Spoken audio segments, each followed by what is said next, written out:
Hello friends, this is Vijay Singh and you are again welcome in your YouTube channel The Study with Chemistry. Today I will start a new topic of solution chapter is relative lowering in vapor pressure.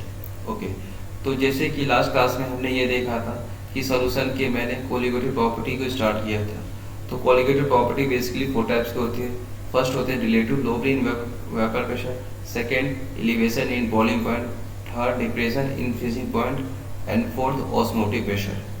तो इस तरीके से चार जो colligative property हमने आपको बताए थे, तो उस कोलिगेटिव प्रॉपर्टीज में से आज हम फर्स्ट कोलिगेटिव प्रॉपर्टीज को स्टार्ट करेंगे।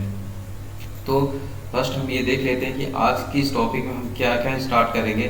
तो सबसे पहले हम स्टार्ट करेंगे कि relative lowering in vapour pressure क्या होता है, ओके, और फिर उस पे बेस हम कुछ न्यूमेरिकल करेंगे, ठीक है। तो फर्स्ट स्टार्ट हम करते हैं relative lowering in vapour pressure, ये होता क्या है, क्योंकि टॉपिक को स्टार्ट करने से पहले हम इसे क्लियर कर लेते हैं, नहीं तो हमें न्यूमेरिकल में इसके हर स्टेप पे दिक्कतें होंगी, ओके।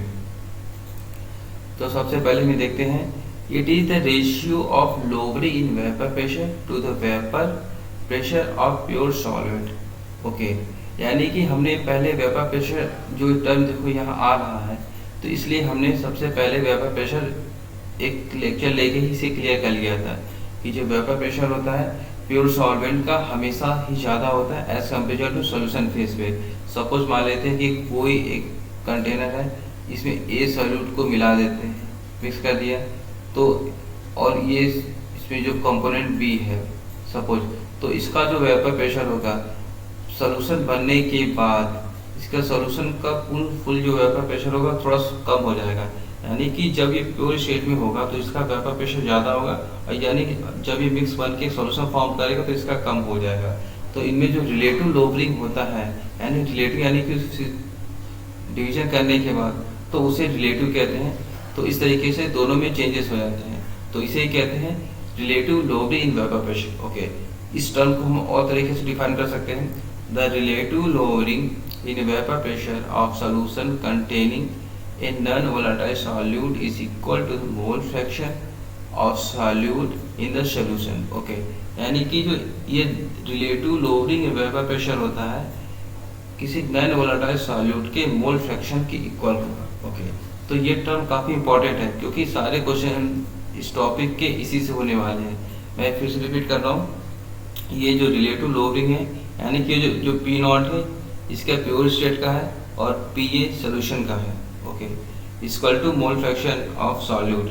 मोल फ्रैक्शन को हम कैसे रिप्रेजेंट कर सकते हैं, small N upon small N plus capital N, where जो स्मॉल एन होता है moles of solute upon moles of solution. Solution के मोल्स में हमारे सॉल्यूट के भी मोल्स आ जाएंगे और सॉल्वेंट के मोल्स भी आ जाएंगे।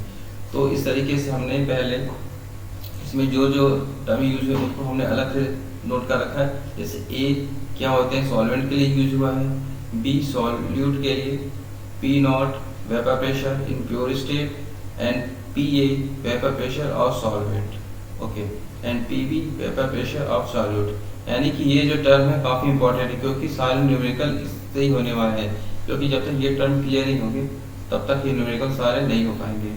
और बीच बीच में हम आपको एक स्क्रीनशॉट लेने के लिए कह देते हैं कि आप इसके स्क्रीनशॉट को ले सकते हैं, ओके।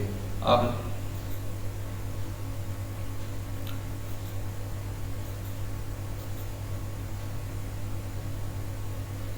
ठीक, तो ये जो relative lowering in vapour pressure होता है इसको हम कैसे रिप्रेजेंट कर सकते हैं। सपोज करिए where P naught A minus P A upon P naught A equal to relative lowering of vapour pressure, okay. तो ये जो टर्म होता है इसे ही हम जैसे कि हमने पहले ये जो वेपर प्रेशर वाला टर्म हमने इसे एक्सप्लेन कर लिया था ये क्या होते हैं, तो ये मोल फ्रैक्शन के इक्वल हो गया। थोड़ा सा मोल फ्रैक्शन के टर्म हम इसको एक्सप्लेन करते हैं, तो यानी इसको थोड़ा ब्रेक करेंगे और सिंपल टर्म है, ठीक। तो P naught A minus P A upon P naught A equal N B upon N A plus N B. If यहाँ एक कंडीशन सपोज करें, एक कंडीशन हम एक पुटअप कर देते हैं कि इफ जो सॉल्वेंट के मोल्स होंगे वेरी लेस क्वांटिटी में होंगे as compared to solvent, okay. यानी कि very dilution solution condition N B less than N A, then क्या होगा कि तब इस N A plus N B equivalent किससे हो जाएगा, एन ए की।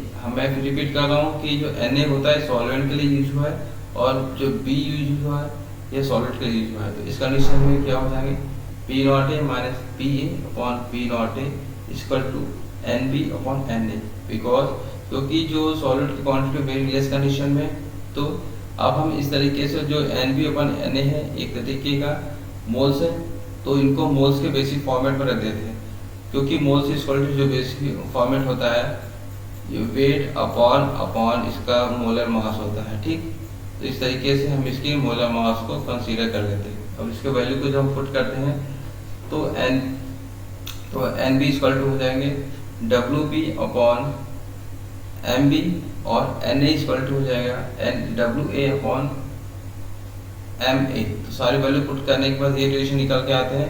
तो इस तरीके से हम जो सॉलिड के मोलर मास है वो फाइंड कर सकते हैं इसको एस्टेब्लिश करने के बाद। ओके, ठीक है।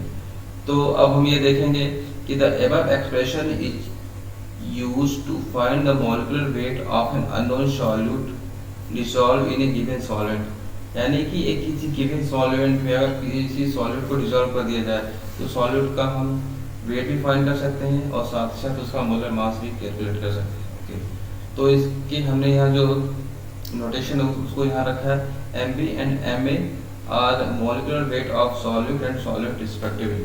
जैसा कि हमने आपको पहले बता रखा था कि जो एम बी होता है यह मॉलिक्यूलर वेट ऑफ सॉल्यूट है और M A molecular weight of solvent है। तो आप इसके स्क्रीनशॉट फिर से ले लीजिए। ठीक, अब इनमें बेस हम कुछ न्यूमेरिकल को करेंगे, तो उससे पहले पॉइंट और नोटिस कर लेते हैं, कभी कभी छोटे एग्जामों में ये कंसीडर हो जाते हैं। Ostwald and Walker method is use to determine relative lowering in vapour pressure, यानी कि ये वो दो तरीके हैं जिनसे हम relative lowering in vapour pressure को मेजर करते हैं। एग्जाम में कभी कभी रिपीट हो जाते हैं, जैसे कौन से मेथड है जिससे हम relative lowering in vapour pressure को मेजर करते हैं। ओके, अब हम इन पे बेस कुछ न्यूमेरिकल करेंगे।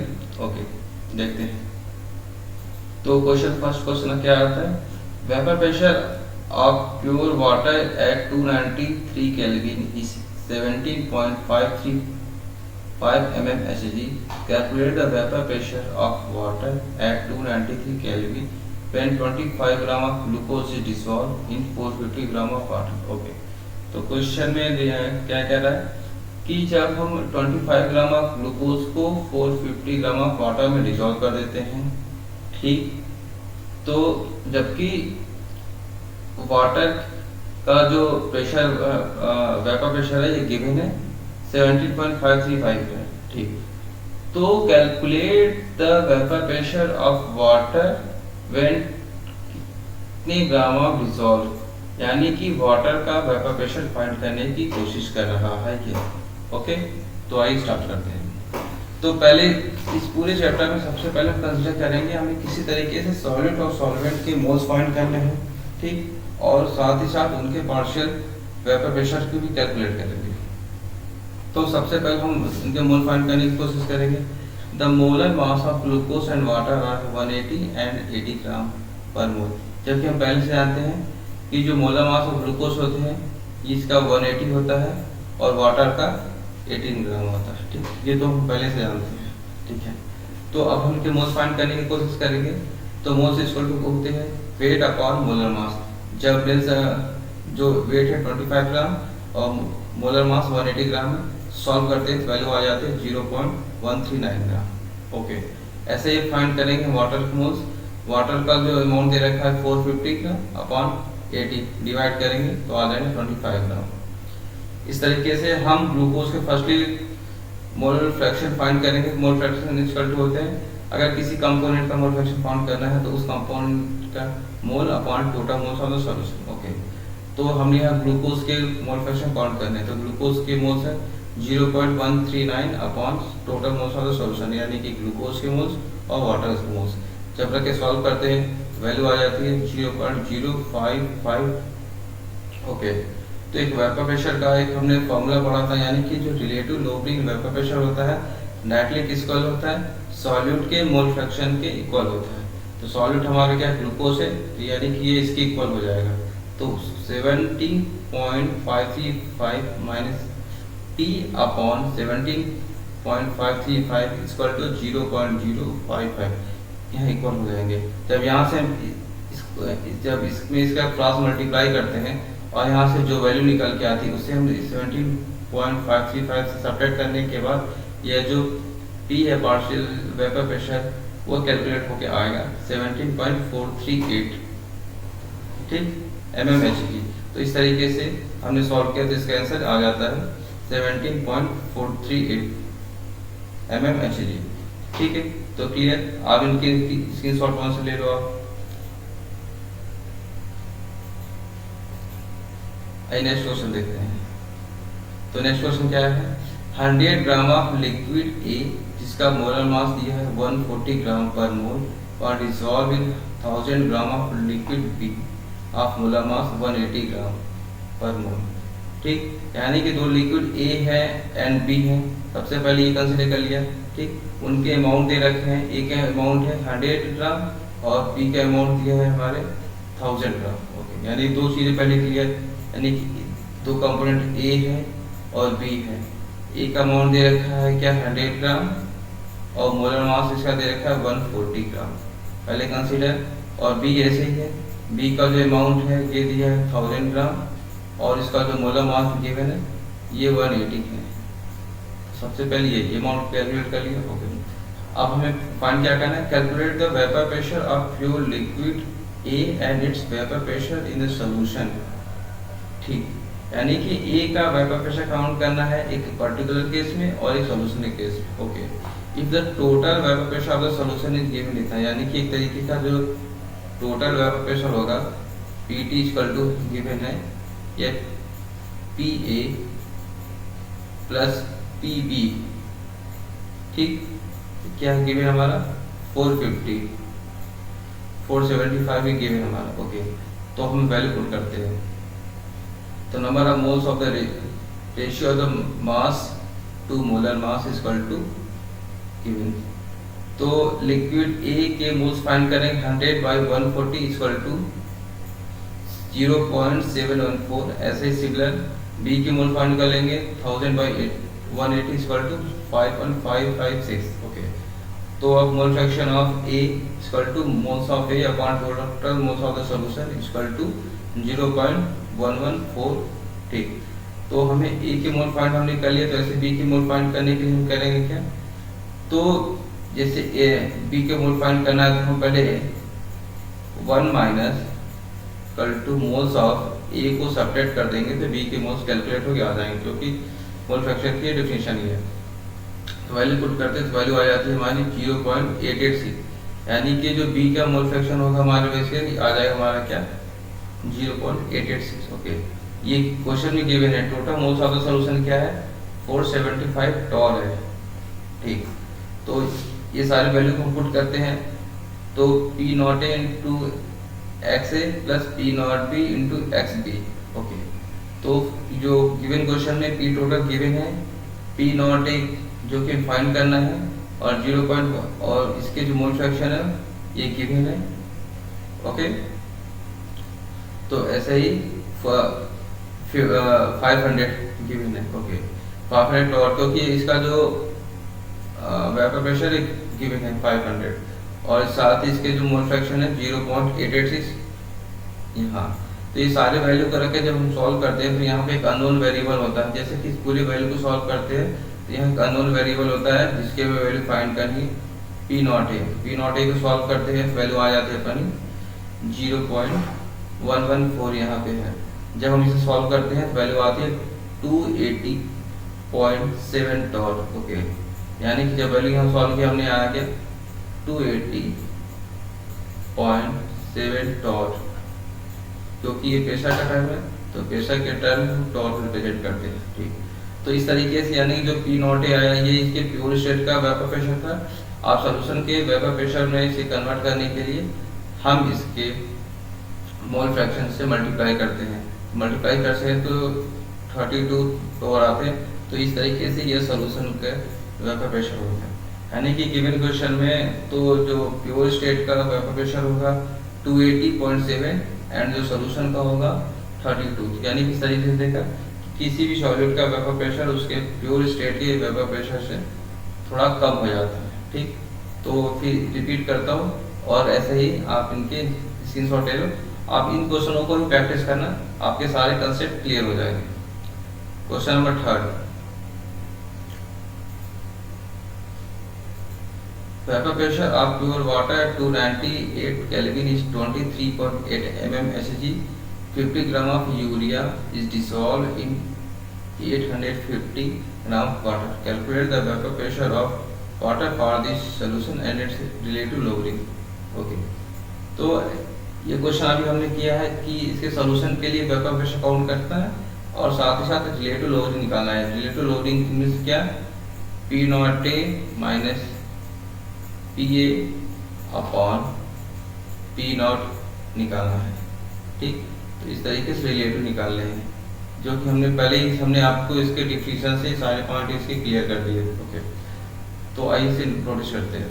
It is given the vapour pressure of P naught ए, यानी कि जो वन है, वन कंपोनेंट है, इसका वेपर प्रेशर गिवन है 23.8 mm Hg और सारे वैल्यू जो गिवन डेटा है उसको पहले नोट करते हैं। तो वाटर का अमाउंट दिया है 850, एच यूरिया का अमाउंट दिया है 50। तो इस क्वेश्चन में जो सॉल्वेंट होगा हमारा यूरिया होगा और सॉल्वेंट होगा हमारा वाटर, बिकॉज क्योंकि इस क्वांटिटी की बेसिस पे इसको रिकॉर्ड करते हैं। तो molecular weight of water, water का मॉलिक्यूलर वेट हमें पता ही है, होता है 18, क्योंकि फॉर्मूला जो लिखते हैं H2O वो होता है। और molecular weight of urea, urea का जो फॉर्मूला है जब इसे सॉल्व करते हैं तो आते हैं 60। Okay, now we have to calculate vapour pressure of water in the solution, यानी कि सॉल्यूशन में हम इनके वाटर प्रेशर को कैलकुलेट करेंगे। ओके, तो इनके सॉल्यूशन में कैलकुलेट करने के लिए जो हम फार्मूला अप्लाई करते हैं अकॉर्डिंग टू राउल्ट लॉ, तो P01 minus P1 upon P01 equal to N2 upon N1 plus N2, यानी कि जो ये वैल्यू होते हैं इस तरीके से इसके मोल फ्रैक्शन होते हैं। ओके, तो वैल्यू हमने पुट किया, यानी मोल फ्रैक्शन के सारे पॉइंट हमने रखा, यानी कि wait W2 M2 W1 upon M1 plus W2 upon M2, सारे वैल्यू हमने रखे। जब सॉल्व किया तो इस तरीके से वैल्यू निकल के आ गई यहाँ पे P1। यहाँ पे P1 ही हमारा एक वेरिएबल है, तो P1 की वैल्यू हमें कैलकुलेट करनी थी। ठीक है, जबकि P0 की वैल्यू यानी जो प्योर स्टेट में था उसकी वैल्यू यहाँ पे हमें एक गिवन थी। ओके, तो P1 की वैल्यू कैलकुलेट की तो आई 23.4 mm ऑफ Hg। ओके, तो ये तो क्वेश्चन का फर्स्ट पार्ट क्लियर हो जाता है। ठीक, अब क्वेश्चन का सेकेंड पार्ट जो रिलेटिव लोडिंग को कैलकुलेट करना है, तो रिलेटिव लोडिंग को कैलकुलेट करने के लिए P0 minus P1 upon P0 लेते हैं, तो वैल्यू सॉल्व करते हैं तो आ जाते हैं 0.173, यानी इस तरीके से जो इसके रिलेटिव लोडिंग है। यानी ये क्वेश्चन का फर्स्ट पार्ट आया और ये क्वेश्चन का सेकेंड पार्ट आया, क्योंकि इसलिए क्वेश्चन थोड़ा इंपॉर्टेंट हो जाता है, क्योंकि जब भी किसी क्वेश्चन में कुछ मिक्स टाइप के कंसेप्ट आते हैं तो वो क्वेश्चन थोड़े इंपॉर्टेंट हो जाते हैं। ओके, तो आप इनके फिर से स्क्रीनशॉट ले लीजिए।